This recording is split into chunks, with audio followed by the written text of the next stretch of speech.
করুন যে আমরা একটু আগেও আমরা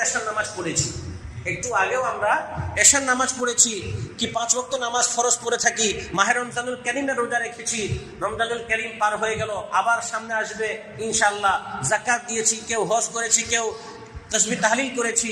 বলুন, এই আল্লাহর ঘর মসজিদে বসে বলুন যে আজকে এশার নামাজ আমরা পড়েছি, মাহে রমজানুল কারীমের রোজা আমরা রেখেছি। বুকে হাত দিয়ে একজন বান্দা বলুন যে আজকের এশার নামাজ আল্লাহর দরবারে আমার কবুল হয়ে গিয়েছে।